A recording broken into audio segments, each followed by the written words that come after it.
के लेकर सियासत आपन सर उठाए लगल बा। इस समय हम लखनऊ के राष्ट्र प्रेरणा स्थल पर खड़ा बाटी, जेकर यही हफ्ता प्रधानमंत्री नरेंद्र मोदी उद्घाटन कईना। नमस्कार, आप देखत हैं खबर खास बा। हम हैं आपके साथ है दीप्ति शाही सिंह। ए बार के खबर खास बा आपके राष्ट्र प्रेरणा स्थल से दिखावल जाई, जेके लेके खूब सियासत होत बा। यू जगह बा जहां कबो कूड़ा का ढेर होत रहल, लेकिन अब ये एक शानदार प्रेरणा स्थल के रूप में हम सबके सामने बा। आज खबर खास बा में अगले आधा घंटा हम आपके बताइब कि राष्ट्र प्रेरणा स्थल का है और एक लेके सियासत काहे होत बा। लेकिन सबसे पहले बात हुई प्रेरणा स्थल के लेकर। यहाँ पर कबो कूड़ा का पहाड़ होत रहल, नाक ढक के लोगन के यहाँ आवे पड़त रहल, लेकिन अब जब सर उठा के लोग यहाँ पर पहुंचत हवा ता एके लेके सियासत शुरू हो गई बा। बात प्रेरणा स्थल की, कैसे यहाँ पे कूड़ा से कमाल भइल, देखिए ये रिपोर्ट। ये तस्वीर ओ वक्त का है जब 25 दिसंबर के प्रधानमंत्री नरेंद्र मोदी लखनऊ के विरासत में एक नया अध्याय जोड़ दिहला। पूर्व पीएम अटल बिहारी वाजपेयी के 101वीं जयंती के और खास बनावत पीएम मोदी प्रदेश के राजधानी लखनऊ के राष्ट्र प्रेरणा स्थल के रूप में एक बड़ा सौगात दिहला, जिसमें राष्ट्र निर्माण में अहम भूमिका निभाए वाले 3 महान राष्ट्र भक्तन पूर्व पीएम अटल बिहारी वाजपेयी, डॉक्टर श्यामा प्रसाद मुखर्जी और पंडित दीनदयाल उपाध्याय का प्रतिमा भी लगल बा। ई प्रेरणा स्थल कितना खास बा और इनमें स्थापित कईल गए तीनों राष्ट्र भक्तन के प्रतिमा पर विपक्ष कौन सियासत करता, ये सब कुछ आपके बतावल जाए। लेकिन पहले पीएम मोदी के जुबानी जान लें कि लखनऊ के बसंत कुंज स्थित ए प्रेरणा स्थल पर जौन 3 राष्ट्र नायक का प्रतिमा लगावल गईल बा, उ राष्ट्र निर्माण में कितना अहम भूमिका निभैले बाना। ये राष्ट्र प्रेरणा स्थल उस सोच का प्रतीक है जिसने भारत को आत्मसम्मान, एकता और सेवा का मार्ग दिखाया है। डॉक्टर श्यामा प्रसाद मुखर्जी ने देश को दिशा देने में निर्णायक भूमिका निभाई है। ये डॉक्टर मुखर्जी ही थे जिन्होंने भारत में 2 विधान, 2 निशान और 2 प्रधान के विधान को खारिज कर दिया था। आजादी के बाद भी जम्मू कश्मीर में ये व्यवस्था भारत की अखंडता के लिए बहुत बड़ी चुनौती थी। भारत रत्न अटल बिहारी वाजपेयी जी, भारत रत्न महामना मदन मोहन मालवीय जी, इन दोनों महापुरुषों ने भारत की अस्मिता, एकता और गौरव की रक्षा की। भारत के आत्मसम्मान, एकता और सेवा का मार्ग दिखाए वाला पूर्व पीएम अटल बिहारी वाजपेयी, डॉक्टर श्यामा प्रसाद मुखर्जी और पंडित दीनदयाल उपाध्याय का प्रतिमा न सिर्फ लखनऊ के बसंत कुंज स्थित प्रेरणा स्थल का शोभा बढ़ाई, बल्कि ई स्थल ए महापुरुषन के विचारन के भी बल दे, जौन राष्ट्र के संजोए रखे वाले किस्सन से भरल हुई और हरेक पर्यटक के भीतर देशभक्ति के भावना के भी जगाई।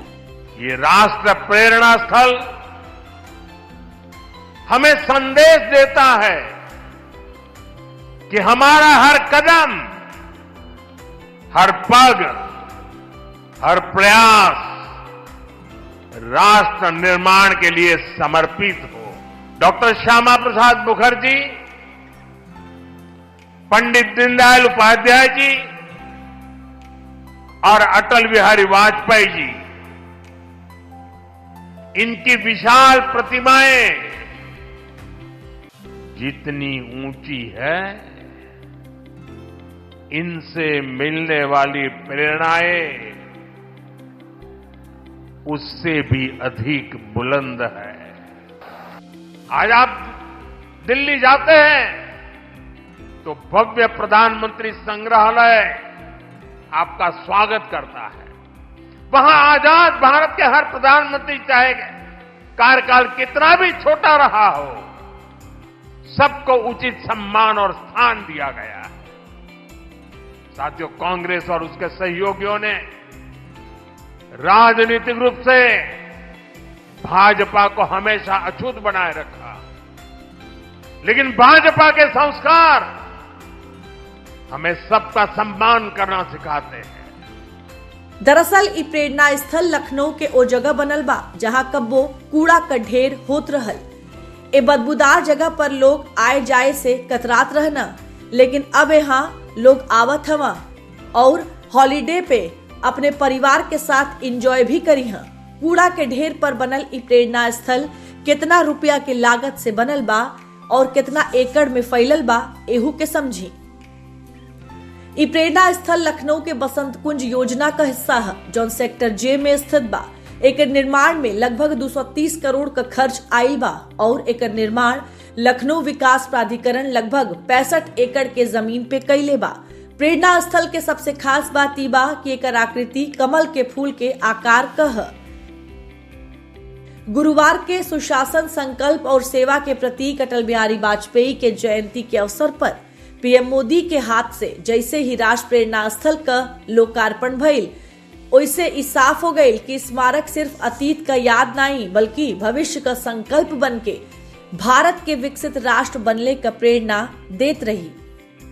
आदरणीय प्रधानमंत्री मोदी जी की प्रेरणा से जब हम आत्मनिर्भर और विकसित भारत का वर्तमान स्वरूप देख रहे हैं, तो कहीं न कहीं हम सबके प्रेरणा के रूप में डॉक्टर श्यामा प्रसाद मुखर्जी, पंडित दीनदयाल उपाध्याय और सदैव अटल बिहारी वाजपेयी जी का वह मार्गदर्शन भी एक नई प्रेरणा के रूप में हम सबके सामने रहता है। सीएम योगी के साथ ही ये मौका पे deputy CM Keshav Prasad Maurya, BJP सांसद दिनेश शर्मा और साक्षी महाराज भी देशभक्ति, सेवा और जनहित के रास्ता पे चलने के राह दिखाए वाले तीनों महान विभूति के प्रतिमा के अनावरण पर पीएम मोदी के धन्यवाद दिहला।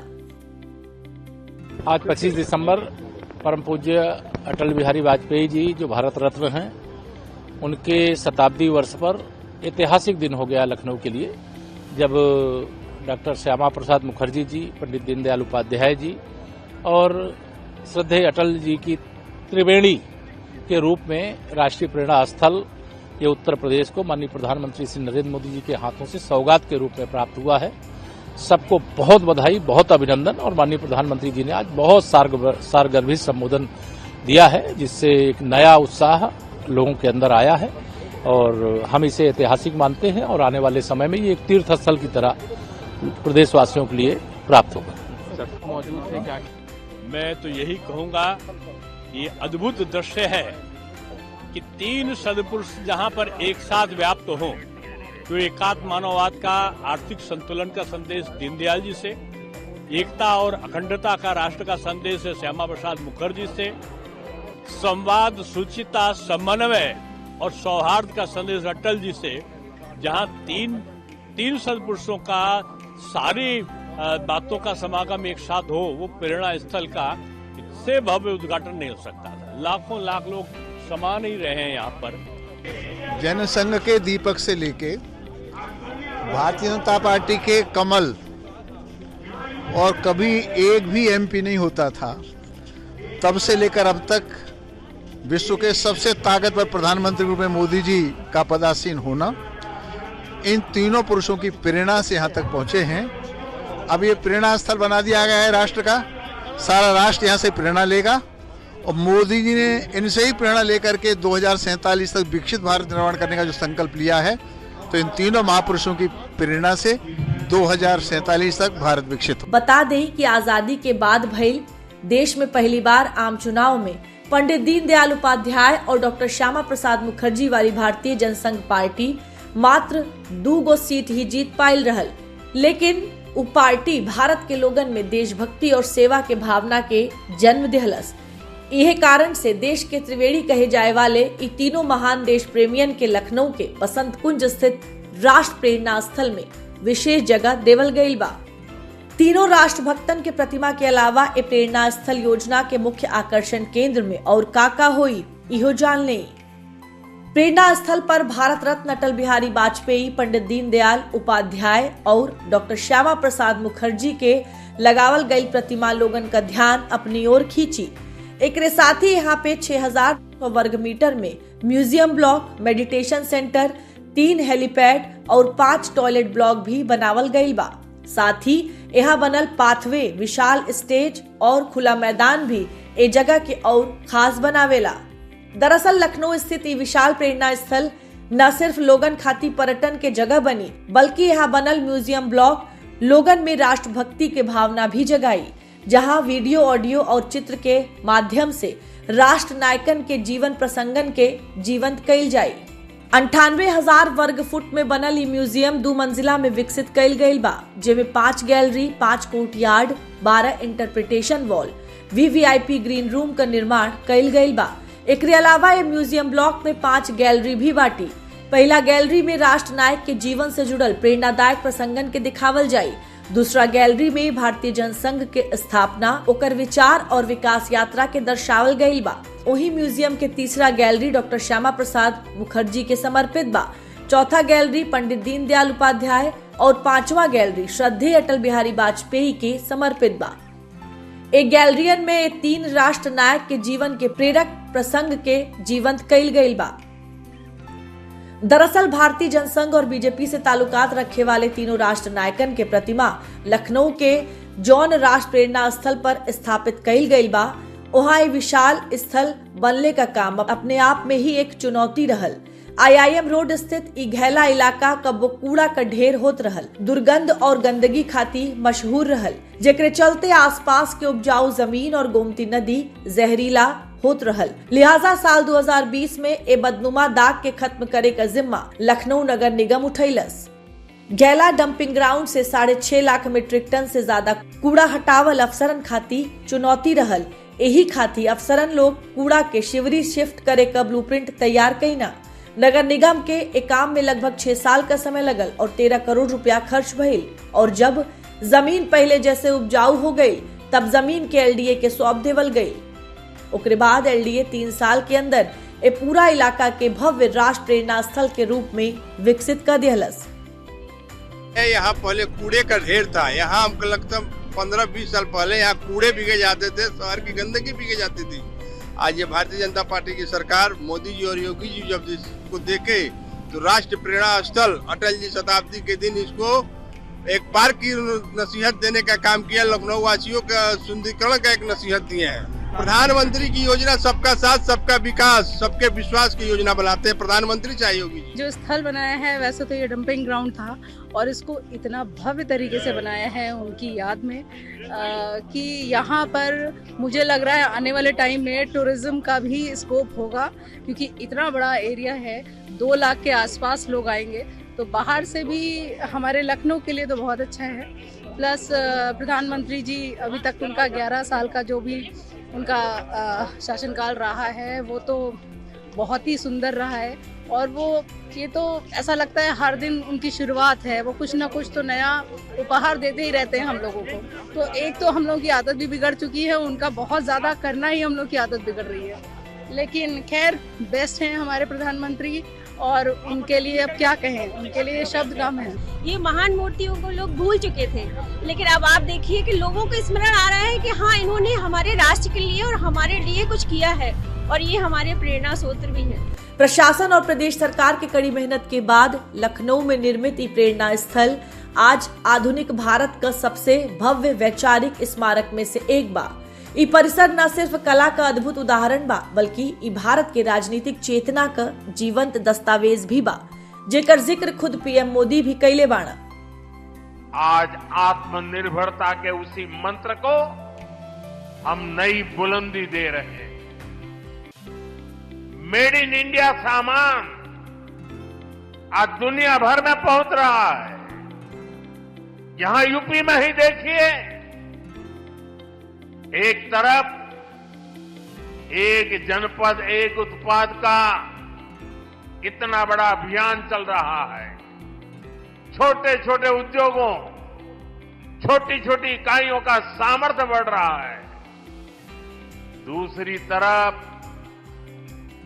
यूपी में बहुत बड़ा डिफेंस कॉरिडोर बन रहा है।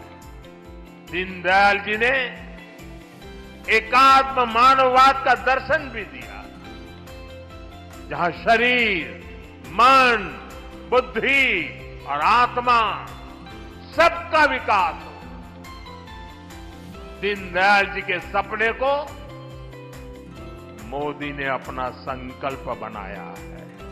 अंत्योदय की विचारधारा पे चलने के साथ ही पीएम मोदी आत्मनिर्भर भारत और विकसित भारत का भी परिकल्पना साफ कही न, और अटल बिहारी वाजपेयी, डॉक्टर श्यामा प्रसाद मुखर्जी और पंडित दीनदयाल उपाध्याय से प्रेरणा ले खाती देश के राष्ट्र प्रेरणा स्थल सौंप देहला।